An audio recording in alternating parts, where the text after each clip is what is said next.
and welcome back to my channel. If you're new here, welcome. If you're returning, welcome back.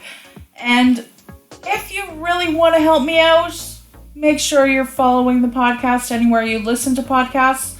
Or if you're watching this on YouTube, make sure you subscribe and hit the notification bell. All of those things really do help out. And as a new creator, all of that really does help me. So I truly do appreciate it. If you're here for the tea, I got the tea. Let's dive in. From Cape Breton, it's Saturday night. Okay, so Big Brother Canada Season 11, Week 4. And this week, I was supposed to have a guest for you. But, I'm so sad to tell you, she's not feeling well. So, I'm going to have her on. It will be great. It won't be this week, but it will be coming. So you make sure to follow me and make sure your notifications are on so that every week when I upload, you won't miss it. I mean, it's a party here, a one-person party. I'm talking to a microphone, but it's a party nonetheless. And Big Brother, it's always a party. The drama, the tea is hot. Oh my God, let's jump in. Who Dunnit Week here on Big Brother Canada Season 11, Week 4. The Who Dunnit Week, what does that mean? It means that the HOH and POV were blind. That's right, they were invisible. But did it stay that way? Let's find out. So the Who Dunnit Week starts with a little recap from last week with Kuzi, Ty, Danas, Renee, and Daniel. They're not talking to each other. Production's just showing their innermost detailed thoughts from the DR. If you're not familiar with what that is, diary room, where you can divulge that information without the fear of others knowing. So, production shows this information and blah, blah, blah. It's not really detailed. It's not really interesting. So I didn't really make any notes on it. But I just wanted to say that they're the 5 that production showed for the recap. Then they go in to explain what this week is going to be all about. And then they start the HOH competition. Sitting at the big table, at the big table is Kuzi and Hope. Hope can't play. Remember from last week, he can't play HOH this week. And Kuzi can't play because she's outgoing HOH. So they're sitting waiting for the players to come in one by one. The players have to read this information and then decide if they're going to, they have some money to bid, if they're going to bid a little bit or a lot, the whole thing. And if they bid whatever they bid, then they have to answer a tie-breaking question in case their bid is the top bid and somebody else bid the same. Whew! All that said, the breakdown, we have 9 players that are actually doing the HOH competition. So let's break it down really fast. Daniel, 25K. So they had 50K, they had 50K, $50,000 to bid. So Daniel does half. He does 50K. Or, oh my goodness. Let's get this straight. Let's have a sip of coffee. I'm running too fast through this. This is my 3rd time trying to record this. My file keeps corrupting, so excuse me if I have to run through it again. Let's hope not. Okay, let's get into it. Daniel does 25K out of the 50, so he does half. Then Renee comes in, she does 24K. Danas, full 50. Claudia, close, 43K. Anika, full 50. Ty, full 50, shocker. Jonathan, full 50. Shania, 39K. Little subtle, but still high. And Santina, 50K. So, we have 5 that did the 50K. Everybody had to answer the tie-breaking question, which is what would they think would be the average bid over all the 9 bids. So when it came right down to it, the 5 that did the 50K, then they went to the tie-breaking question. Production looks at the tie-breaking question, and the person that got the closest without going over would win the HOH, and that ended up being Santina.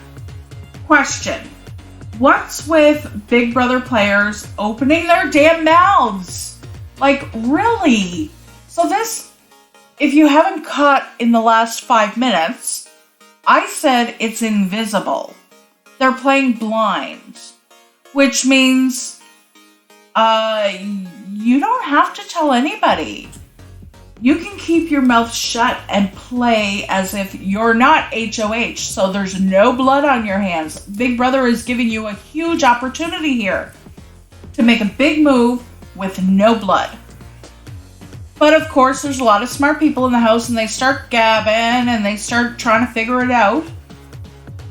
And they're doing a really good job. There's some that are really pretty much nailing it. But when I asked that question, that's because we're not even, a few minutes after the competition, and Santina's already telling Jonathan. She's close to Jonathan. Jonathan seems pretty, trustworthy. But it's Big Brother. As trustworthy and as cool as Jonathan is, I still wouldn't be telling him. I'd be keeping that shit to myself. Like, come on, that's how you play. You don't trust people in the BB house. You can make friends. You can have friends outside the house. You can be lifelong besties. But while you're in the house, only one person wins that 100K. And if you're divulging this vital information, girl, it's not good gameplay. And I'm saying that as a super fan. It's not good gameplay. So Santina has to nominate 2 as per usual.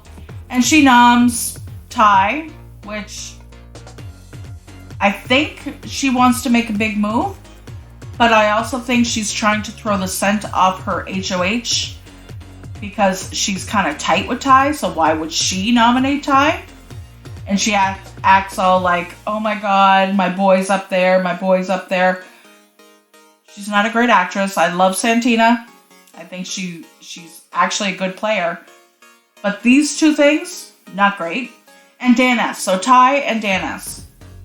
Then we see some things go a little awry.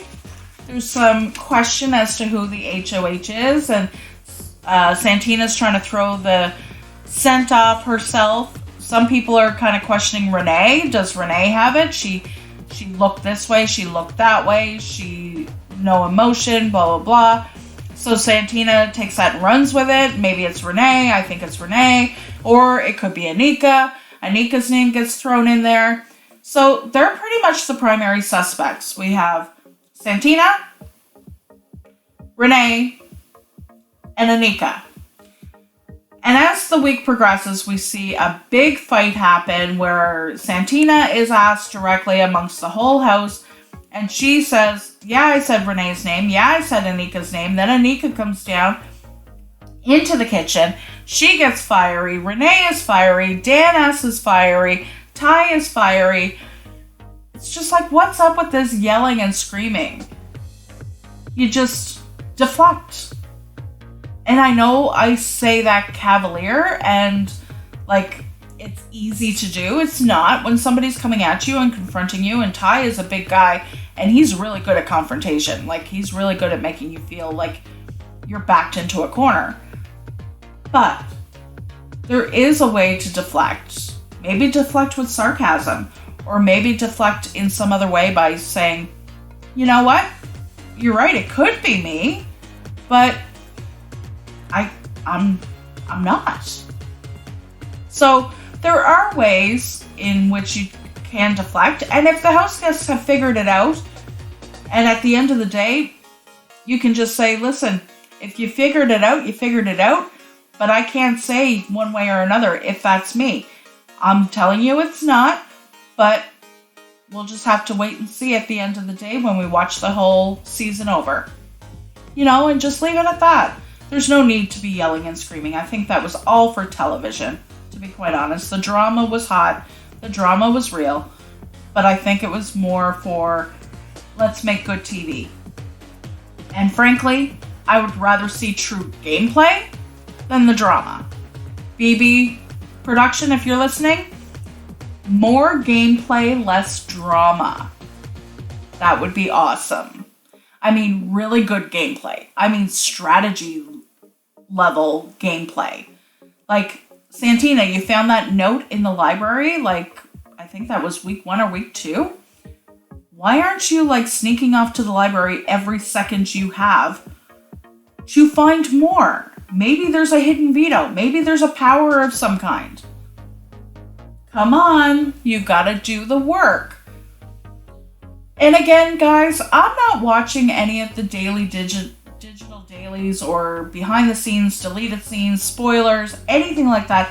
So if these things are happening, this is what I'm asking you guys for. You guys really need to comment on either the YouTube video or on the podcast and let me know. Am I hitting the nail on the head? Are things happening behind the scenes that I am missing that they're not showing on TV? Is my gut right? Just share it with me. Let me know. Pardon me. I'm getting all choked up. Okay, so we get to the player veto competition, the POV, and 5 players are playing. We have Daniel, Dan S, Ty, Claudia, and Hope. And they have to do a puzzle to get out of their little cave area. It's called a heist or something, and then they have to go grab bags of fake money and throw it onto a slab table that's like a scale. Oh my god, I can't even think. A scale. And they have to reach like 500 pounds. And then there's some keys to find, which will unlock a case that will give you an advantage because inside the case are these indicators of weight. So there's like 13 pounds, 19 pounds, and it's a comparison. So you can hold this comparison weight against the bag that you have to go and pick up and see how much that bag weighs, if that makes sense. It really was an easy competition as far as that goes. For me, I wouldn't even waste my time on getting one of those comparison weights. Just use your own judgment and go for it. You can use the bagged money, fake money, the fake bills, coin, whatever you find on the ground, you can use it to make your 500 pounds worth for your heist. You have 30 minutes to do so, and Ty wastes about 20 minutes looking for a damn key for one of these cases. Like, what the hell was up with that? What was up with that? Ty, come on, get your head in the game. Start grabbing excuse my language. Start grabbing some bags of money and throwing them into your stall so you can put them on the table. At the last second, he's still hustling. Anyway, Daniel wins. Daniel gets like 490 some pounds worth on his table. He's rocking it. He won. He's got a win under his belt. And just like we saw with Santina just after the HOH telling Jonathan, we have Daniel going back in the house and telling Anika and Kuzi that he's the POV. It's invisible. I really don't get it. Like, I think I would get it more if I was locked into a house with 11 other people and have developed such tight relationships, because it does heighten how fast these relationships develop. That's part of the social experiment. But it's Big Brother, and as a fan, I know you always expect the unexpected and you don't trust even the closest relationships when it comes to your power. Oh, again, only one person wins the game, guys. Only one. One gets $100,000. And in Canada, if you guys are listening in the US and you're not, in the know, when we win something like a lottery or a game show like this, nothing is taxed for the first year, and we're only taxed on the interest after that. So 100K is 100K.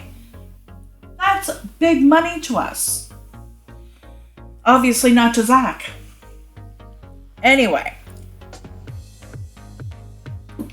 I'm not going to get into that this week. I mean, I went into it last week. Let's not even go there again. Okay. So we get to the eviction. No, we get to the POV ceremony. Daniel already told Ty he got it and he's going to use it on him. He does. Daniel then had heard from Jonathan, because Jonathan spills more tea to Kuzi, Anika, and Daniel, that Santina is HOH, and if the POV is used, which he doesn't know Daniel has, then Claudia is going up. Well, Daniel doesn't share this with Ty, but he does tell him he's taking him down. Claudia does go up. And then Claudia is thinking it's Renee. Renee is HOH because, girl, you didn't come to this realization on your own. Ty has been saying it, so it's Ty's influence. Eviction comes. Arissa, you look ravishing in red, girl. Amazing. You always look good. Jury starts tonight. We have 11 players total left. 9 go to jury. 2 sit at the end of the game. So guess what, guys? I pegged it last week. Jury started this week. Not a lot in Thursday's eviction show. They showed a lot of the drama that I was just talking about. There was a big fight in the kitchen over who's invisible HOH. It was just a lot of yelling, a lot of screaming. You can do a bit better on the deflection there. And then they went into the actual eviction. Dan S., his speech was about chicken wings. Kind of think he might have thought he was going home. And Claudia, she had a strong speech. Both of them kind of campaigned. Claudia campaigned really hard during the week. But when it came down to it, the players voted a unanimous 9-0. Dan S., you're evicted. You're the first member of the jury. Congratulations. See you at the jury house, dude. Relax. Have, a week to yourself.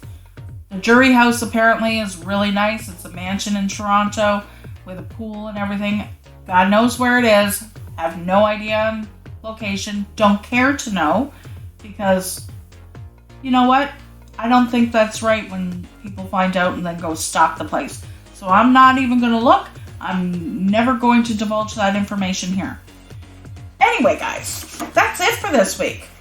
We ran through it in under 20 minutes, so I'm happy about that. And again, my buddy will be here in the next few weeks. I'm not sure when, but I wish her all the best. I hope you get better soon.